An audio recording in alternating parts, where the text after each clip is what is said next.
just itching to get out of their seats and leave, but before we move on, let's think for a moment. I know you're all probably hating me right now for making you think after our last day of exams, but I asked you for only a few minutes to sit down and process some things. When writing the speech, I thought, okay, I better put some inspirational quotes about moving on in life, but remembering the past. So here are a few of my favorites. Oh, I will admit, however, the majority of them are John Green because I am, of course, a teenage fangirl.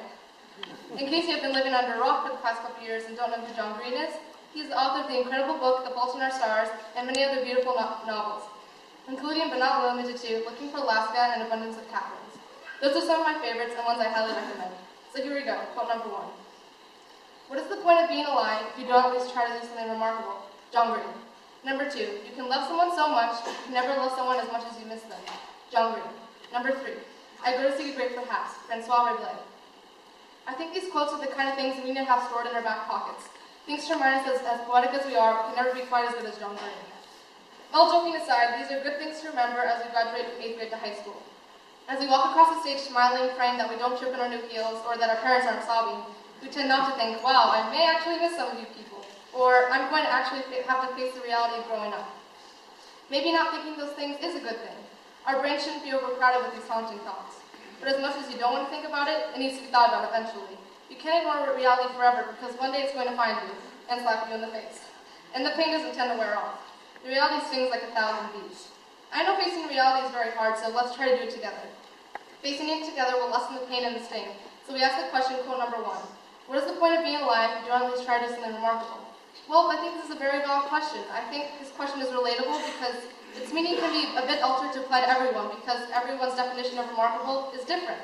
Doing something remarkable doesn't have to be as extravagant as donating millions of dollars to charity or ending world hunger or achieving world peace. Remarkable can be how you describe it to be. To me, it means doing things that help others, which can really be a number of things. To me, it means being a good daughter, sister, and friend. It means pursuing my dreams. It means doing everything to the best of my abilities and always working hard. It means never giving up. Okay, next reality check. Quote number 2. You can love someone so much, but you can never love someone as much as you miss them. I know not all of us are going to Emory next year, including myself, and personally that's going to be really hard for me for a number of reasons. To me, it's hardest to leave such a good group of people. In our grade, although we may not get along all the time, we are all very close. We are like family. Family doesn't always get along, but at the end of the day, they're there for each other through and through. I think your grade is amazing, and you have all taught me so much and have changed my life. You have all contributed to shaping me into the person I am today, and for that I thank you sincerely. The last quote I will discuss is this. I go to seek a great perhaps, Francois Rabelais. Although not written by John Green, this is a major theme in this book, Looking for Alaska. Ironic, right?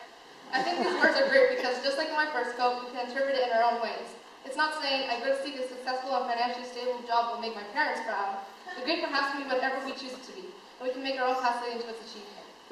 So as a closing wish, I hope wherever we all go, I honestly and fully believe that we are all going to strive to seek that great perhaps, whatever it may be. I would also like to thank my peers for allowing me to speak, and it is something I'm really honored I had the opportunity to do. I think I speak on behalf of all my classmates when I say I would like to deeply thank every single teacher here today, and to thank them for everything they have taught us, whether on an academic or a personal level. It's been so amazing to have all of you in my life, and I will always remember the ways you made me who I am today. I know I said I was done with the quotes, but I can't bear to leave this one out. It's one of my absolute favorites. So here's my final quote. When adults say teenagers think they're invincible with that sly, stupid smile on their faces, they don't know how right they are. We need never be hopeless because we can never be irreparably broken. We think that we are invincible because we are. We cannot be born and we cannot die. Like all energy, we can only change shapes, sizes, and manifestations. They forget that when they get old. They get scared of losing and failing. But that part of us greater than the sum of our parts cannot begin and cannot end, and so cannot fail. That passage was, of course, written by the infamous John Green. Thank you all so much.